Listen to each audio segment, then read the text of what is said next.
మహారాణి, రాజుగారు ఇంకా దర్బార్కి రాలేదు. ఇంకేమైనా చెప్పారా? నేను అదే ఎదుర్కొన్నాను. ఎప్పుడో పొద్దున్నే బయలుదేరాను. వస్తున్నారే కొనసాగించు.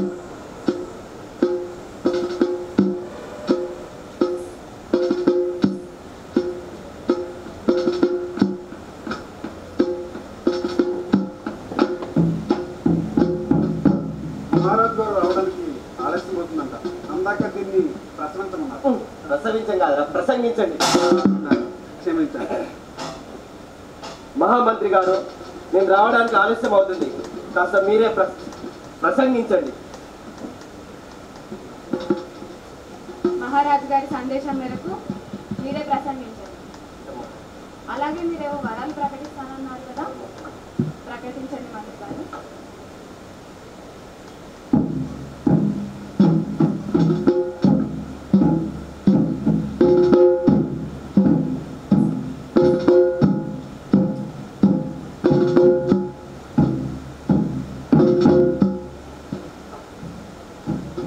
ప్రియమైన కన్న ప్రజల్లారా, నేను మీ అందరు బాగుండాలని మీ ముందు కొన్ని వరాలు ప్రకటించబోతున్నాను. కోడి కూర వండుకున్న వారికి గరం మసాలా ఉచితంగా ఇవ్వబడును. సర్వపిండి ఉప్మా పలహారం చేసుకుంటే చింతకాయ తొక్కు అడిగినంత ఇవ్వబడును. ఎవరైనా గుండు కొట్టించుకుంటే టోపీ ఉచితంగా ఇవ్వబడును. తలస్నానం చేసిన వారికి కుంకుడికాయలు ఇంటికి సరఫరా చేసిన. తాగి వచ్చి సతాయించే వాళ్ళ భార్యలకి చీపురు కట్టలు ఉచితంగా సరఫరా చేయబడును.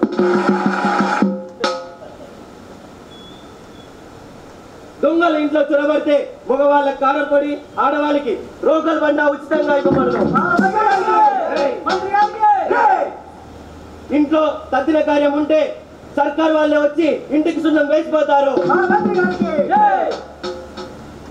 ఎవరికైనా దిష్టి తగలకుండా మెడకు జీడి కింద గవ్వ నల్లదారం ఉచితంగా ఇవ్వబడును. దోమ తలకాయ మొండంను వేరు చేసి చూపించిన వారికి దోమ ధీర, దోమ రత్న అని బిరుదులతో సన్మానించబడను. కందిరిగా కడుపులో బల్లం కుచ్చి తెచ్చిన వారికి కందిరిగా ధీర, కందిరిగా సూర అని బిరుదులతో సన్మానించబడను. మంత్రి గారు, ఏమిటి పిచ్చి పిచ్చి వరాలు? ఇలాంటి వరాలు ప్రకటిస్తే మన రాజ్యం పర్వేం కావాలి.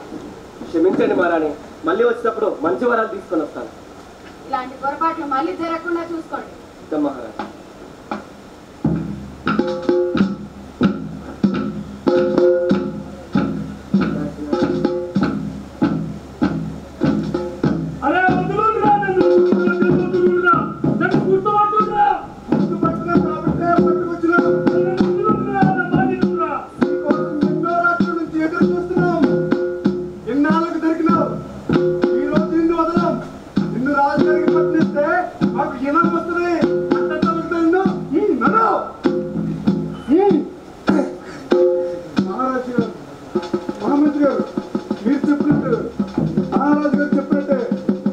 బందిపోతుని తీసుకొచ్చాం.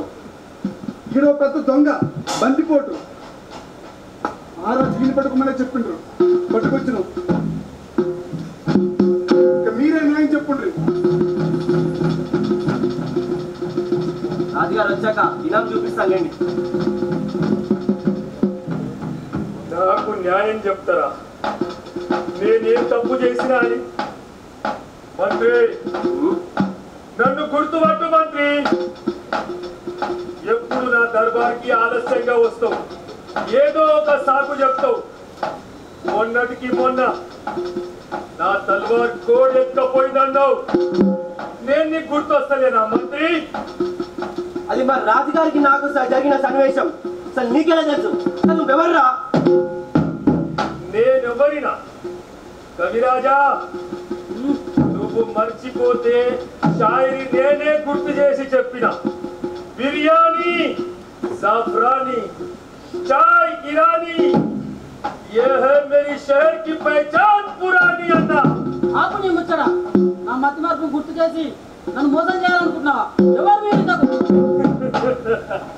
నేనెవరినంట? ఓ సామంత రాజా, నువ్వని నన్ను గుర్తుపట్టయ్యా. నా మంత్రి నీకు ఊరేసి తల తీయాలన్నాడు. నేను నీకు ప్రపంచమంతా తిరిగి వచ్చేందుకు పైసలు ఇచ్చి పంపించిన కదవయ్యా. నువ్వని నన్ను గుర్తుపెట్టుకో, గుర్తు చేయి. ఎవరా నువ్వు? ఇట్లాంటి పిచ్చి పిచ్చి వేషాలు వేసావంటే నీ తనక ఇక్కడ నరికి పారేస్తున్నావు. అందరికీ నా తలకాయ కావాలి. నేను నా ప్రజలకే బందీనవ్వాలనుకున్నా, కానీ నా భటులకే పట్టుబడ్డ. అది కూడా బందిపోటును అనుకొని తీసుకొచ్చి. రానమ్మా, నువ్వు నన్ను గుర్తుపట్టమ్మా. ఎప్పుడు నా కన్న ప్రజలే అంటావని నీకోసం నేను జైల్లో కూడా పడతా అన్నా. ఒట్టి కాలు నేను తపస్సు చేస్తా అన్నా. నువ్వు నన్ను గుర్తుపట్టు. ఎవరు నువ్వు? మంత్రి గారు రాజుగారి వేషంలో మమ్మల్ని ఎందుకు మోసం చేస్తున్నావు? తప్పు తేలిందో మహారాజుకు చెప్పి నీ తల తీసి. చూశారా, అందరికీ నా తల కావాలంట. భగవంతుడా, ఇదే నాది న్యాయం. మంచి చేయబోతే మహారాజు అంటున్నావు, మహారాజు తీరు మాట్లాడుతున్నావు. ఏం కదా మహామంత్రి, జన సంగతి చూసుకో. అసలు వీడితో మాటలండి, వీడి తల తీసేయండి. ఆగండి, ఒక్కసారి నా మాట వినండి. రాణి, నువ్వే నా గుండెకాయ, తుమ్మెరి దిల్కి తుకడా అంటుంటా. నీ జ్ఞాపకంగా ఎప్పుడు నా దగ్గర నా గుండెకాడ ఒక వస్తువు పెట్టుకుంటా. అది చూడు. అది చూసినాక మీరు ఏ శిక్ష వేసినా తయార్.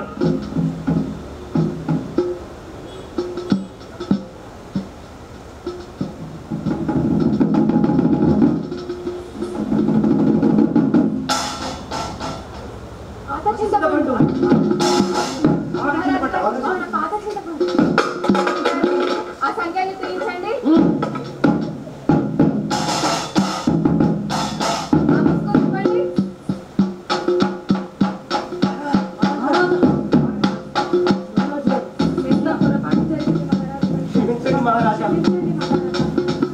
చూసారా, నా కన్న ప్రజల కష్టాలు చూద్దామని మారువేషంలో పోతే నన్నే బతిపోటుగా పట్టుకొచ్చింది. మంచి చేయబోతే నా తల తీస్తా అన్నాడు. ఆఖరికి నా ప్రేమే నన్ను కాపాడింది. నా పాత చింతపండే నన్ను బతికించింది కదా.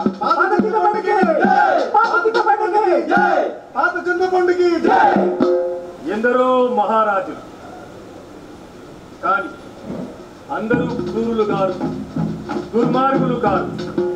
వారిలో మానవతావాదులు కూడా ఉన్నారు, ఎప్పటికీ ఉంటారు.